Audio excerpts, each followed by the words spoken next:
তো দেখো, আমি যেটা দেখাতে চাইছি তার কারণ আমার ঠাকুমা মারা গেছে, তো এই জন্য মাদেরকে ঘাটে তোলাবো, এই জন্য জিনিসপত্র কিনে এনেছি, তোমাদেরকে দেখাচ্ছি।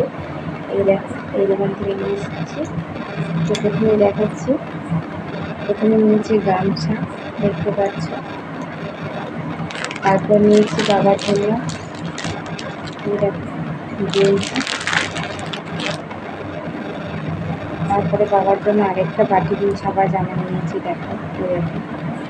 তো বাবার জন্য দুটো নিয়েছি প্যান্ট, দেখো লুঙ্গি, এটা হচ্ছে বাবার। এখানে আছে মায়ের শেয়ার ব্লাউজ, আর এই যে সবশেষে মায়ের শাড়ি। কেমন হয়েছে দেখো, ক্যাটালগটা দেওয়াই আছে, দেখতে পাচ্ছ। প্রিন্টটাও খুব সুন্দর, দেখতে পাচ্ছ। তো আমাদের ঠাকুমা মারা গেছে, তো নিজের না, তো মানে আমার দাদুরা 4 ভাই ছিল, 4 ভাইয়ের ঠাকুমা মারা গেছে।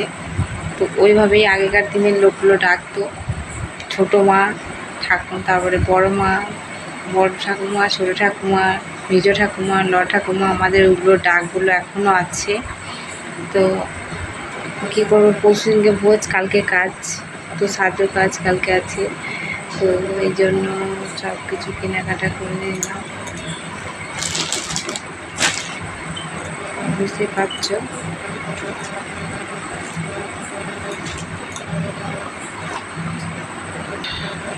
তো তোমরা সবাই বলছো লাইক করো, কমেন্ট করো, ঠিক আছে। তো আমি সবাইকে লাইক কমেন্ট করে দিচ্ছি, তো কিন্তু আমাকে কেউ ফলো করছো না।